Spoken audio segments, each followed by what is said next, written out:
ഓടി അകത്തേക്ക് കയറാനൊക്കെ തോന്നാറുണ്ട്. ചില ഭക്തന്മാര് ഗുരുവായൂരപ്പ എന്ന് പറഞ്ഞ അകത്തേക്ക് തൊഴുമ്പോൾ ഹനുമാനെ കണ്ട ബുദ്ധിമുട്ടല്ലേ. രാധയും കൃഷ്ണനും കൂടി ഇങ്ങനെ തല കൂട്ടിമുട്ടിച്ചുകൊണ്ടിരിക്കുന്ന ഒരു രൂപമായി. ഒറ്റയ്ക്ക് ചാർത്തി തുടങ്ങിയപ്പോൾ എനിക്ക് ഇത്തിരി അഹങ്കാരം വന്നു. ഗുരുവായൂരപ്പ എനിക്ക് ചാർത്താൻ അറിയില്ല. ആ ഗുരുവായൂരപ്പൻ്റെ തല ഒരു ലേശം ഇങ്ങനെ ചെരിഞ്ഞിട്ടുണ്ടോ എന്നൊരു സംശയം. വിഷുവിൻ്റെ അന്ന് 2 മണിക്ക് ഓർക്കും വിചാരിക്കും ഇന്ന് കാളിയമർദ്ദനം ചാർത്തും. അന്ന് യാതൊരു സംശയമില്ല, അല്ലകൃഷ്ണനായിട്ടുണ്ടാവും.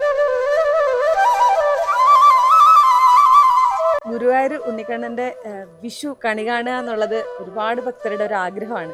ഗുരുവായൂരത്തെ ഒരു വിഷുക്കണിയെ കുറിച്ചൊന്ന് പറയാം. തലേ ദിവസം കണിക്ക് ഒരുക്കി വയ്ക്കുക, രാവിലെ നേരത്തെ എണീറ്റ് കണി കാണുക, അത് കഴിഞ്ഞ് വിഷുക്ക് നേട്ടം കൊടുക്കുക. അതൊക്കെയാണല്ലോ സാധാരണ വിഷുവിനുള്ളത്.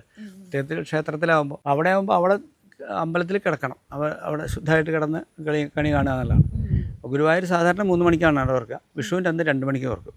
2 മണിക്ക് നട തുറന്നാൽ പിന്നെ ആദ്യം തലേ ദിവസമൊക്കെ ഒരുക്കി വെച്ചിട്ടുണ്ടാവും. മേശാന്തി നട തുറന്ന് കണിയൊക്കെ ഒരുക്കിയിട്ട് അവിടെ വിളക്ക് വെച്ച് ഗുരുവായൂരപ്പൻ്റെ നട തുറന്ന് ഗുരുവായൂരപ്പനെ കണി കാണിച്ചിട്ട് ഇവിടെ വെച്ചിട്ട് ഗുരുവായൂരപ്പൻ്റെ നട വീണ്ടും അടയ്ക്കും. ഭക്തന്മാർക്ക് നട തുറക്കാറായിട്ടില്ല. എന്നിട്ട് അത് ജനങ്ങളെ കാണാനായിട്ട് വെക്കും. 3 മണിയാകുമ്പോൾ വീണ്ടും മേശാന്തി പോയി കുളിച്ച് എന്നിട്ട് പുറത്ത് വന്നിട്ട് കുറച്ച് പേർക്ക് വിഷുക്കൈനീട്ടം കൊടുക്കും. കഴിഞ്ഞാൽ പിന്നെ ഗുരുവായൂരപ്പൻ്റെ നട തുറന്നിട്ടുണ്ടാവും കേട്ടോ. തുറന്ന് വെച്ച് ഞാൻ ഗുരുവായൂരപ്പനെ കൂടി കണി കാണണമല്ലോ ആളുകൾക്ക്. കഴിഞ്ഞ് കണി കണ്ട് പോരാ. കണി ഒരുക്കാൻ സഹായിക്കാൻ കിഷാന്തിമാരൊക്കെ ഉണ്ടാവും. മേശാന്തിമാർ എല്ലാവരും കലാകാരന്മാരായിക്കോളും. ഇപ്പൊ എന്നെ പോലെ വെട്ടികളുണ്ടാവും. ഉള്ള കലാകാരന്മാരായവർക്ക് നല്ല ആൾക്കാരുണ്ടാവും. എനിക്ക് ഗുരുവായൂർ ശാന്തിയിൽ ഗുരുവായൂരപ്പനെ ചന്ദനം ചാർത്തി ഒരുക്കുക, അണിയിച്ചൊരുക്കലുണ്ടല്ലോ. ഞാൻ ചന്ദനം ചാർത്താൻ വളരെ മോശമാണ്, എനിക്കറിയില്ല. ഞാൻ ഒട്ടും കലാബോധമില്ലാത്ത ആളാണ്. എനിക്ക് തൊട്ട് മുമ്പേ ഉണ്ടായിരുന്ന താമറ്റൂർ കേശവൻ നമ്പൂരി, അദ്ദേഹം അവിടുത്തെ പോസ്റ്റ് മാസ്റ്റർ കൂടിയായിരുന്നു. അപ്പോഴാണ് കിട്ടിയത്. ഗുരുവായൂർ പോസ്റ്റ് മാസ്റ്റർ തന്നെയാണ് ആയിരിക്കുമ്പോഴാണ് അദ്ദേഹത്തിന് മാർക്ക് കിട്ടിയത്. അദ്ദേഹം നല്ലൊരു കലാകാരനാണ്. പഠിക്കുന്ന കാലത്ത് തന്നെ ഞങ്ങളൊന്നിച്ച് വേദപാഠശാല ഇപ്പോൾ ബ്രഹ്മസമ്മേളനത്തിൽ വേദം പഠിക്കാനും ഞങ്ങൾ ഏതാണ്ടൊരു സമകാലീനന്മാരാണ്. അദ്ദേഹം നല്ല കലാകാരൻ. കുട്ടിക്കാലത്ത് തന്നെ ചിത്രം വരയ്ക്കും. എനിക്ക് നറുക്ക് കിട്ടി ആ ഭജനത്തിന് പോകും. ഭജനക്കാലത്ത് 12 ദിവസം ഭജനക്കാലമുണ്ട്. ആ കാലത്ത് പോകുമ്പോൾ മേശാന്തിയുടെ ഒപ്പം കുളിച്ചകത്ത് ചെല്ലും. അപ്പോൾ മേശാന്തി അവിടെയുള്ള ഓരോ തൂണുമ്പിലത്തെ കൊത്തുപണികളൊക്കെ ഇങ്ങനെ നോക്കി, എന്താ മേശാന്തി നോക്കണേന്ന് ചോദിച്ചു. അല്ല, ഇന്ന് ഇതുപോലെ ചാർത്താൻ പറ്റുമോ നോക്കുകയാണ് എന്ന് പറയും. അപ്പോൾ എനിക്ക് ഭയങ്കര പേടിയാണ് തോന്നിയത്. അദ്ദേഹം തൂണിലുള്ള ചിത്രം പോലെ ചാർത്തണം എന്ന് അദ്ദേഹം വിചാരിക്കുകയാണ്. അപ്പം എനിക്കിതൊന്നും അറിയില്ല. കണ്ണും മൂക്കൊക്കെ തന്നെ വൃത്തിയായിട്ട് വന്നാൽ ഭാഗ്യം എന്ന് വിചാരിക്കുന്ന ഒരാളാണ്. അപ്പോൾ ഞാൻ ആദ്യത്തെ ദിവസം അകത്തി വന്നപ്പോൾ ഗുരുവായൂരപ്പനോട് ആദ്യം പ്രാർത്ഥിച്ചതാണ്, ഗുരുവായൂരപ്പ എനിക്ക് ചാർത്താൻ അറിയില്ല, ചന്ദനം പൊത്തിത്തരാം, ഭംഗിയായിട്ട് ഒരുങ്ങേണ്ടത് അങ്ങയുടെ ചുമതലയാണ്. ആളുകൾക്ക് ബുദ്ധിമുട്ടില്ലാത്ത വിധത്തിൽ ഭക്തന്മാര് ഗുരുവായൂരപ്പ എന്ന് പറഞ്ഞ അകത്തേക്ക് തൊഴുമ്പോൾ ഹനുമാനെ കണ്ട ബുദ്ധിമുട്ടല്ലേ. അപ്പോൾ ഗുരുവായൂരപ്പൻ ആ ഒരു ഭാവത്തിൽ ഇരിക്കണം എന്ന് പറഞ്ഞു. അതെന്തായാലും കുറച്ച് ദിവസം കഴിഞ്ഞപ്പോൾ ആദ്യത്തെ ദിവസങ്ങളിലൊക്കെ ഓദിക്കന്മാർ എന്നെ സഹായിച്ചിട്ടുണ്ട്. കൊട്ടക്കുടി സുബ്രഹ്മണ്യം വയ്ക്കാൻ അദ്ദേഹം വന്ന് ആദ്യത്തെ ദിവസം തന്നെ പറഞ്ഞു, മേശാന്തി അവർ കഴിച്ചോളൂ, പുഷ്പാലി വെച്ചോളൂ, ഞാൻ ചാർത്തൽ ഞാൻ കഴിക്കാമെന്ന് പറഞ്ഞു. വിരോധാവോ? വിരോധമല്ല, അനുഗ്രഹമാവും എന്ന് പറഞ്ഞു. അപ്പോൾ എനിക്കൊട്ടും അറിയില്ലല്ലോ. അപ്പോൾ അങ്ങനെ അപ്പോൾ മേശാന്തി പറഞ്ഞാൽ മതി, ഞങ്ങൾ സഹായിക്കാമെന്ന് പറഞ്ഞു. എന്നാൽ ഞാൻ പറയണ്ട, എല്ലാ ദിവസവും വന്നോളൂ, കുറച്ച് ദിവസം എനിക്കൊന്ന് പരിചയപ്പെടുത്തി തരണമെന്ന് പറഞ്ഞു. അപ്പോൾ അത് അദ്ദേഹം വന്നിരുന്നു കേട്ടോ. എല്ലാ ദിവസവും വന്നിരുന്നു. ഉച്ചപൂജ സമയത്ത് അദ്ദേഹം കുളിച്ച് ശുദ്ധമായിട്ട് വരും, വന്ന് ചാർത്തി തരും. അങ്ങനെ കുറേ ദിവസങ്ങളിൽ എന്നെ സഹായിച്ചിട്ടുണ്ട്. ഒറ്റയ്ക്ക് ചാർത്തി തുടങ്ങിയപ്പോൾ ഒരു അനുഭവം എങ്ങനെയാണ്? ഒറ്റയ്ക്ക് ചാർത്തി തുടങ്ങിയപ്പോൾ എനിക്ക് ഇത്തിരി അഹങ്കാരം വന്നു. പഠിച്ചു എന്നുള്ളത്. അപ്പോൾ ഞാൻ ഈ പന്തിരടി പൂജ സമയത്ത് മേശാന്തിക്ക് ഒരു 10-20 മിനിറ്റ് നേരം വിശ്രമം കിട്ടും. അപ്പോൾ കുളിക്കാനായിട്ട് അകത്തേക്ക് പോകും. ആ സമയത്ത് വിശ്രമിച്ചുകൊണ്ടിരിക്കുമ്പോൾ വിചാരിക്കും ഇന്ന് കാളിയമർദ്ദനം ചാർത്തും എന്ന് വിചാരിച്ച് പോകും. ഇന്ന് കാളിയമർദ്ദനം ചാർത്താം എന്ന് വിചാരിക്കും മനസ്സിൽ. അന്ന് യാതൊരു സംശയമില്ല, അല്ലകൃഷ്ണനായിട്ടുണ്ടാവും. ഈ 183 ദിവസവും ഞാൻ ഉദ്ദേശിച്ച ചാർത്താൻ എനിക്ക് സാധിച്ചിട്ടില്ല. ഞാൻ എന്തെങ്കിലും ചാർത്തണം എന്ന് വിചാരിച്ചു ചെല്ലുമ്പോൾ ഒന്നുകിൽ അവിടുത്തെ ഓദിക്കന്മാരന്ന് അവർ ചാർത്താന്ന് പറയും, അല്ലെങ്കിൽ അവർ ഇന്ന വിധത്തിൽ ചാർത്തു എന്ന് പറയും, അല്ലെങ്കിൽ ഗുരുവായൂരപ്പൻ തന്നെ എങ്കിലും വിധം മാറും. എനിക്ക് ഒറ്റ ദിവസം പോലും ഞാൻ ഉദ്ദേശിച്ച പോലെ ചാർത്താൻ സാധിച്ചിട്ടില്ല. എന്നെ കൊണ്ട് സമ്മതിച്ചിട്ടില്ല അദ്ദേഹം തീരുമാനിക്കാൻ. ഒരു സംശയമില്ല. ഒരു ദിവസം എനിക്കൊരു അനുഭവമുണ്ട്.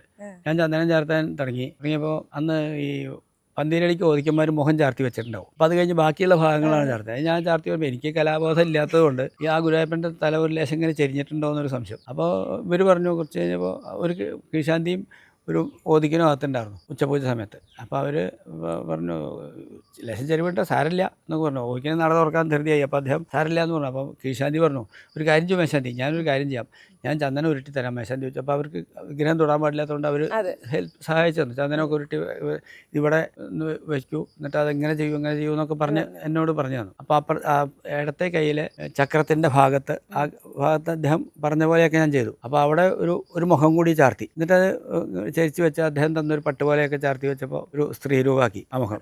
ആ. അപ്പോൾ രാധയും കൃഷ്ണനും കൂടി ഇങ്ങനെ തല കൂട്ടിമുട്ടിച്ചുകൊണ്ടിരിക്കുന്ന ഒരു രൂപമായി. അത് ശരിക്കും അദ്ദേഹമാണ് ചെയ്തത്.